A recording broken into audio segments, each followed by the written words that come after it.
Shri Swami Samarth. Hello everyone, मी पल्लवी आणि तुमचं सर्वांचं माझ्या चॅनलमध्ये खूप खूप मनापासून स्वागत आहे. आजचा व्लॉग खूप खास आहे कारण आम्ही आलेलो आहोत अक्कलकोटमध्ये, जिथे प्रत्यक्ष स्वामींचा वास आहे. स्वामींच्या दर्शनासाठी आम्ही आलेलो आहोत. मनात खूप श्रद्धा, विश्वास आणि शांतता घेऊन इथे दर्शनासाठी आलेलो आहोत. माझ्या निमित्तानं का होईना तुम्हाला स्वामींचं दर्शन होईल आणि इथली सकारात्मकता, ऊर्जा सगळं अनुभवायला मिळेल. अक्कलकोट स्वामींचं दर्शन झाल्यानंतर आम्ही तुळजापूरची तुळजाभवानी आईचं सुद्धा दर्शन घेतलेलं आहे. तर हा व्लॉग शेवटपर्यंत नक्की पहा आणि जर तुम्हाला हा व्लॉग आवडला असेल तर एक लाईक नक्कीच करा. तर आम्ही सकाळी जवळजवळ 7:30ला पोहोचलो होतो आणि हॉटेल का आम्हाला मिळत नव्हतं. त्याच्यामुळे खूप शोधल्यानंतर आम्हाला एक हॉटेल मिळालं आणि जवळजवळ सकाळी 4ला बस जी पोहोचणार होती आमची अक्कलकोटला, ती सकाळी 6-6:30 नंतर बस अक्कलकोटला पोहोचली.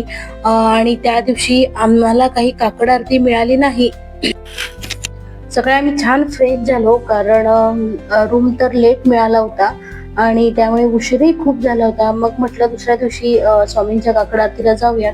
आज अक्कलकोटला सगळं छान असं दर्शन घ्यायचं स्वामींचं, म्हणून छान असं आवरलं आणि जवळजवळ 10 वाजले होते आणि आम्हाला हॉटेल अगदी स्वामींच्या मठापासून खूप दूर अंतरावर भेटलं होतं कारण हॉटेलच मिळत नव्हतं. त्यामुळे नाईलाजास्तव आम्हाला ते हॉटेल घ्यावं लागलं आणि इथे बघा आम्ही बसची म्हणजे रिक्षाची वाट बघत होतो. फायनली आम्हाला एक रिक्षा मिळाली जी आम्हाला स्वामींच्या मठापर्यंत पोहोचली होती.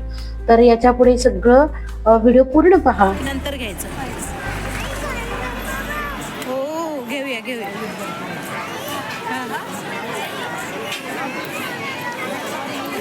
हे बाय यांनी नुसतं झाड घेतलं.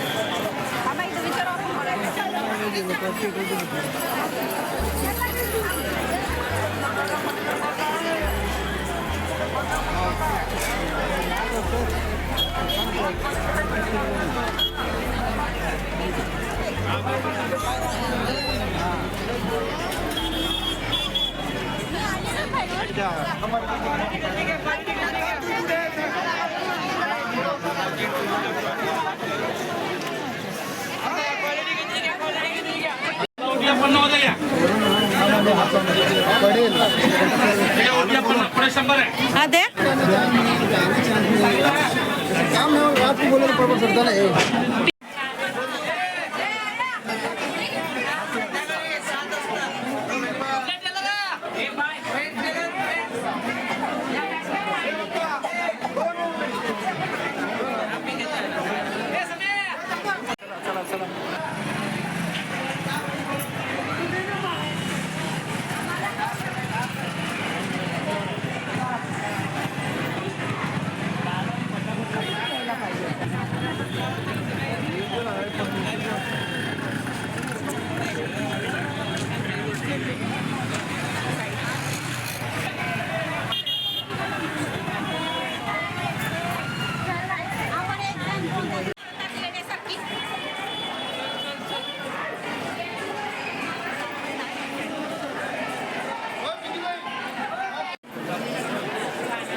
मोठ्यान बोल.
तुम्ही व्हिडिओमध्ये पाहिलात ना, त्यापेक्षाही प्रत्यक्षात खूप स्वामी भक्त पाहायला मिळाले. म्हणजे एवढं सगळं काही कॅमेऱ्यामध्ये शूट होऊ शकत नव्हतं. एवढी स्वामी भक्त तिथे आले होते. दर्शन सुद्धा छान झालं. तुम्हाला सुद्धा माझ्यामुळे दर्शन झालं असेल. दर्शन घेतल्यानंतर आम्ही सहज अन्नछत्राकडे गेलो, तर तिथे प्रसादासाठी लाईन चालू होती. मग आम्ही सुद्धा लाईन मध्ये उभं राहिलो. जेवढं लेट होईल तेवढी गर्दी वाढेल, म्हणून मग 11:45 स्वामींच्या महाप्रसादाला आम्ही 11 वाजताच लाईन मध्ये उभे राहिलो आणि पहिली पंक्तीचा आस्वाद घेता आला. या पहिल्या पंक्तीमध्ये आम्ही स्वामींची अन्नछत्रातील आरती सुद्धा अनुभवायला मिळाली. असं वाटत होतं की बस अक्कलकोटला आलोय, स्वामींचं दर्शन झालं, आता सगळं टेन्शन, काळजी, प्रॉब्लेम अगदी सहज सुटतील. आणि मग मला या सगळ्या वातावरणाचा अनुभव सुद्धा मनामध्ये साठवून ठेवायचा होता. आणि दुसरीकडे मोबाईल मध्ये सगळे तुमच्याशी शेअर करता यावं म्हणून शूट करण्याची धडपड सुद्धा चालू होती.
स्वामींचं छान दर्शन झालं, महाप्रसादही झाला आणि त्यानंतर आम्ही निघालो कुलस्वामिनी तुळजाभवानी आईचं दर्शन घेण्यासाठी. आम्हाला अक्कलकोटला दुपारी 1 वाजून गेले होते, त्यामुळे तुळजापूरला जाण्यासाठी कोणतीही बस मिळत नव्हती. मग आम्ही सोलापूर मार्गे रिक्षाने जायचा निर्णय घेतला आणि हे अंतर जवळजवळ 2-2.5 तासाचं होतं आणि तुळजापूरला आम्ही पोचायला 3-3:30 वाजले होते.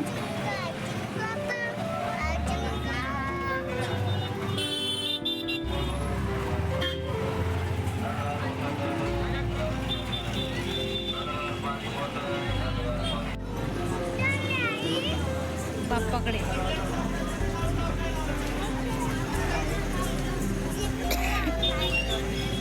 घेऊया.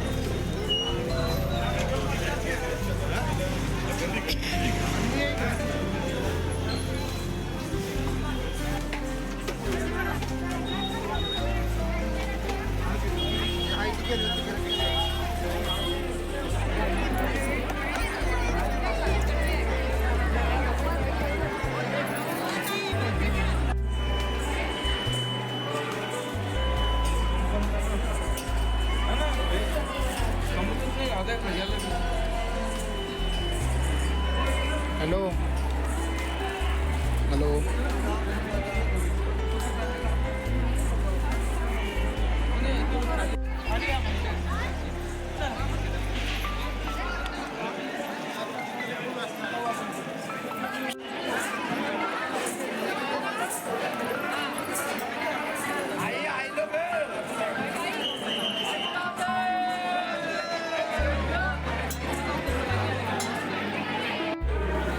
माझा पण हात पकडत नाही.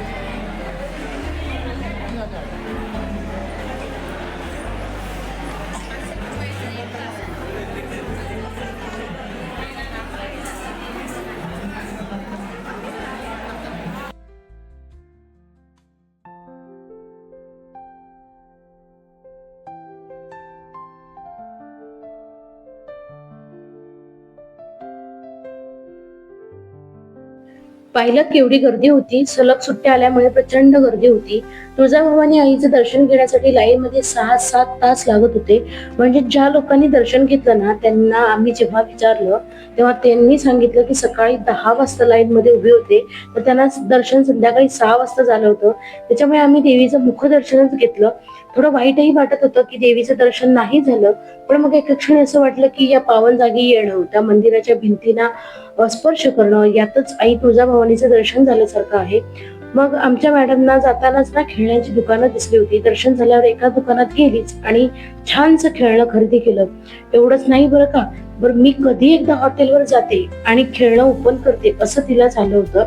शेवटी हॉटेलवर पोहोचले आणि फ्रेश झाल्यावर मॅडम यांचा सगळा खेळण्यांचा पसारा तेथेही मांडला.